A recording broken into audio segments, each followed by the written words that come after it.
Hi guys, and welcome to my review of the Toshiba L50, in my case the BF2H. The specs as always are on the side.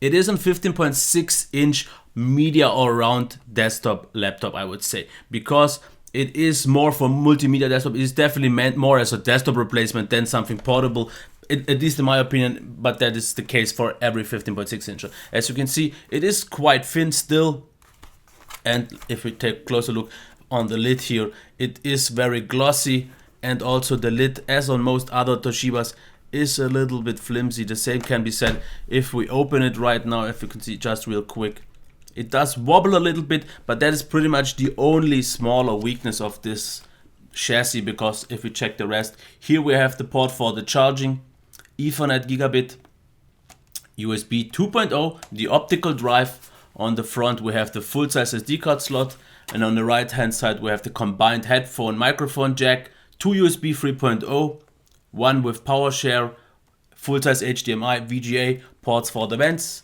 On the back we don't have a removable battery, but still the bottom is quite solid, no problems here at all. And like I said, the only issue I would have here is the slightly flimsy lid that does wobble a little bit, but the rest is absolutely solid. We have a good amount of ports, no issues here. The speakers are here at the top. Otherwise it is a quite solid keyboard. If we check it a little bit closer, and let me zoom in for that, the keyboard itself is done quite nice, but it is not at the very best level because it is a little bit shallow. Otherwise the feedback is quite okay, so I have no problem with the keyboard. But if you plan to type for longer periods of time, then it could be not an issue, but because there are just better ones. If they would have used the one on the P50, then it would be amazing, because that one had such a great feedback and key travel and so on. This one is just slightly above average, but it still gets the job done quite good. The only thing I'm mostly missing here is the keyboard backlight, which is a little bit of a shame. Otherwise, if we check the touchpad, it is slightly sticky, but otherwise it works okay. The size is okay. It is if we check the click sounds good. And if there's also one good thing I will show you just real quick in terms of the software, and I will zoom out for that again. There is quite a little nice bonus here in the software options, and I've already talked about it. I like Toshiba doing this, because as you can see here, you have these options for multi-finger gestures, so 2, 3, 4 finger gestures to get it open. But one small issue I had, I couldn't really get them activated all the time. As you can see here now, you can switch within the apps. This is done with a 4-finger swipe, so sometimes they work reliable, but not always. So this is maybe a smaller downside. To sum up the design and build quality, like I said, the device is quite solid. The only thing is the slightly wobbly lid. The rest is okay. We have a good amount of ports. Keyboard is slightly above average. The touchpad is very customizable, which is nice, but therefore the 2-finger, 3-finger recognition wasn't maybe the best, but still okay. If we check the display now, we have 15.6 inches and full HD IPS, which is definitely nice. And let me quickly go back here. It is quite sharp, no problems here at all. I still think 1080p on a device like this is a great value if done right, which they did here, because if we check the maximum brightness, it is a very bright display. And the good thing is, in most cases in a normal lit room, I was fine with 60%, where on the P50 I definitely needed more, but it is great. One thing there is to mention though, and that's the reason why I have closed my curtains. It is an extremely glossy panel, and you will see a lot of reflections. So if you have a window behind you, then it could be an issue. Otherwise, the white really nicely balanced, no problems here at all. Good white point and very solid, very pleasant. The black is very deep, and maybe one of the highlights, because as you can also see here, the contrast is very great.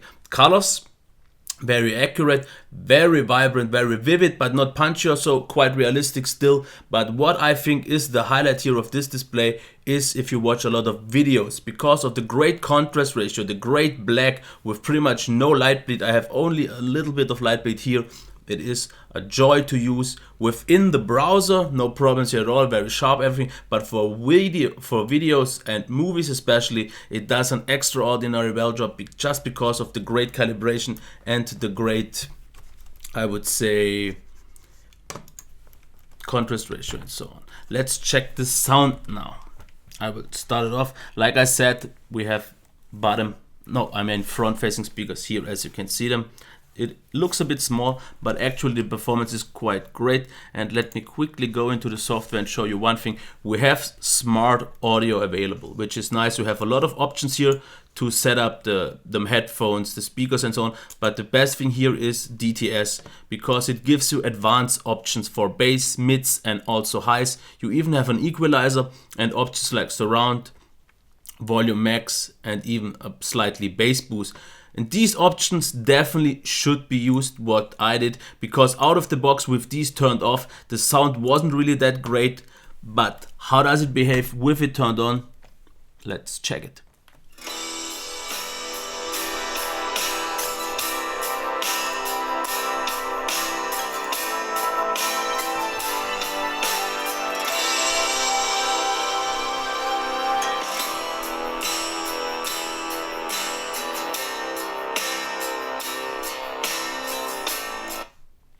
So yeah, like I said, with DTS and all the sound properly optimized, you get a really nice sound.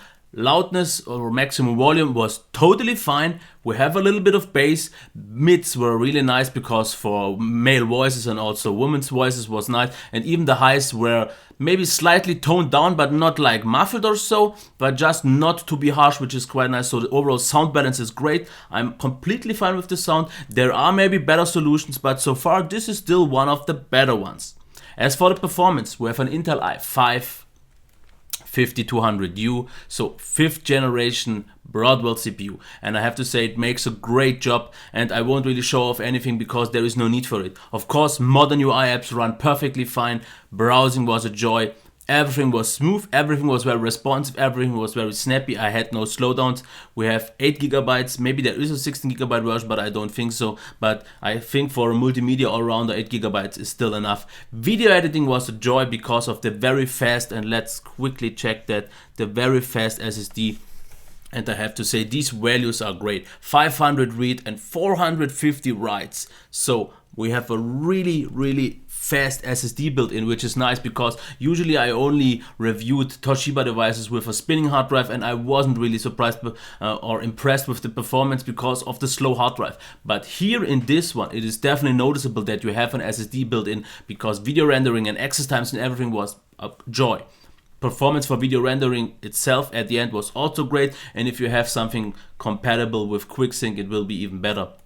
Otherwise, for the gaming performance, we have an ATI discrete graphics card to do 60 built in, but I wouldn't expect more than maybe 1080p games with lower settings. So it is more slightly low end to maybe mid end, so don't expect too much here. But as it is for word processing, video rendering, photo rendering, and all that, it does a really great job. So the 5th generation is also great, and that leads me to the battery because there the CPU does a great job as well. A full charge takes about 2 hours and 40 minutes, which is still okay. We have a 54 milliwatt hours battery, not the biggest one, but the battery life itself is really great. I usually got something between 5 to closer to 6 hours in my use with 60% brightness, and I expect people to get even way more than 6 hours because I usually get way less than any other reviewer. So I would expect people maybe even getting 7 hours or more out of this, and with lower brightness even better. But with a higher mixed use, so more video rendering and so on, I got about 4 hours, which is still solid. But usually I would expect, if I go and do some video rendering, I would plug it in anyways, so that's not the issue. What I wanted to show you for the heat and noise, I did a heat test and it didn't throttle. Even after half an hour of 100% CPU load, it was still doing its full performance. But the great thing about this device is the noise actually, because in idle mode and just browsing and typing, so all the normal stuff, the lightweight tasks, it is, I would say, 90-95% silent. If it's not silent, at least it's so quiet that you won't really notice it. Sometimes I really had to check if the fans is spinning, because if the fans were spinning really subtle, but like I said, most of the times they didn't even. Under full load though, let's quickly check how loud they become, and I have to say it's not a lot. We have to wait a little bit until they spin up, but I can already tell you it is not, and I'm not even sure if I can get them, but they should. Okay, that's it.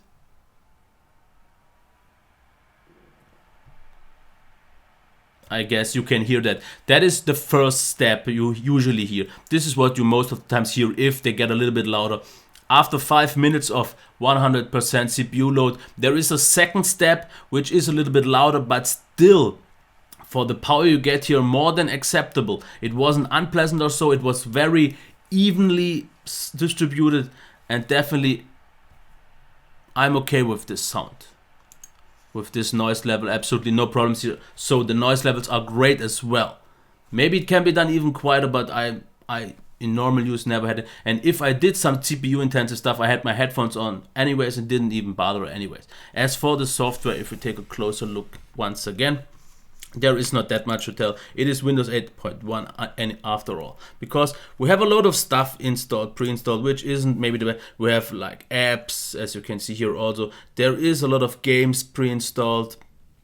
I would call these things bloat, but they can be uninstalled and it's not the biggest issue. So I am actually fine with that. So let's get to the recap here, not to make it any longer, because I am quite positively surprised with this device. So design and build quality, like I said, maybe not the most premium feeling one, because they could have built it maybe a bit sturdier, mostly the lid. The rest is solid. Good amount of ports, good placement, everything done well here.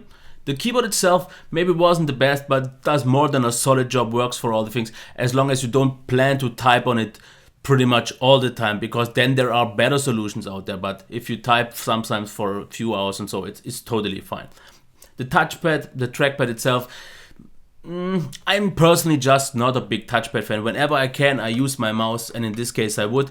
The good thing though is we have a few good setting options that allow us to have 3-finger, 4-finger gestures. It is not on a Mac level, but still okay.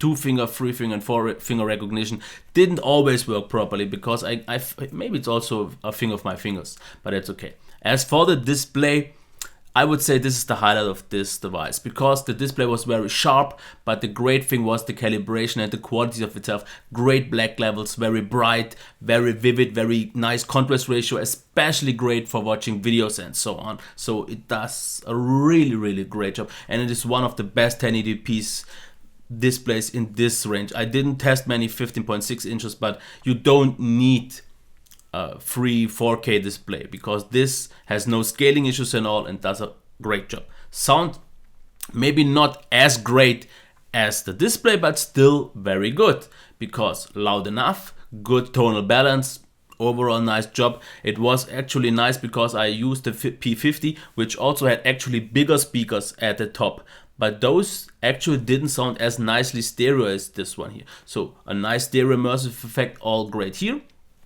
Performance was also absolutely great. 5th generation ULV CPU. In most tasks I didn't notice it any bigger difference compared to maybe even a quad core than I used on the P50 for normal tasks. For heavier tasks, of course, you will notice a difference, but since this is more of a multimedia all-rounder, it will be more than capable for all the things. The good thing was the hyper threading and everything worked really nice. I mean the turbo boost and so on. Brilliant. Didn't throttle, that is great, and that also leads me to the battery life, with about 5, at least in my opinion, to 6 hours, which should be still be able to achieve, and I think more people will even get more than 6 hours out of this, so it is very power efficient. Great job done here as well. Noise levels are also very solid. Most of the cases pretty much silent, totally, and even under full load I never was unpleasantly annoyed by it.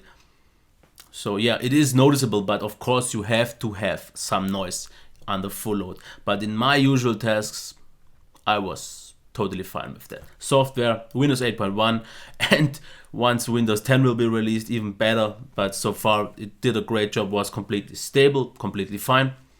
Leads me to my end. Would I recommend it? Of course, this is always a regional thing. I don't know about the price where you are, but I can't really talk for this specific model, because what I like about this model is the SSD. But would I recommend it? And for a friend, for a colleague of mine, for his son, I checked the market and saw what all the things where he wanted, and I recommended him the L50, but a lower end model, which was in this price range pretty much unbeatable. It had an, I think, 1 or 2 terabyte hard drive that was still okay in terms of speed, and all the other insights were pretty much the same. So the great display, the great sound, 8 gigabytes of RAM. So that was a real value, amazing deal. This particular model, at least here, costs $750, which I think is still worth the price just because of the SSD. Maybe there are some other lower end models, but I would, if possible, go for an SSD, because personally it just enhances the experience a lot. Maybe you can also get a lower end model and just put one yourself in, but I would definitely recommend it if you want it more as a desktop stage, because if you want to be out and about, then the display is just a little bit too glossy and maybe the little bit too wobbly. But the only downside pretty much is the slightly wobbly display. Otherwise, I can't really say anything bad. Backlit, the keyboard could have been backlit, would have definitely improved a lot, because this is actually the one reason why he didn't want to get it himself, because he really wanted backlit. Personally, I didn't mind it even, because I used this device without the backlit, and since the display is getting some light on the keys, I didn't have even that big of an issue as I thought I would, as maybe on 13.3 inches where I just don't get so much light. So to sum it up, I am quite surprised positively with this device. It did a great job for what it is. Not really much to complain, as you saw. So yeah, that is my review of the Toshiba L50. I hope you liked it. Let me know what you think. Please subscribe, rate, and comment. Until next time, bye.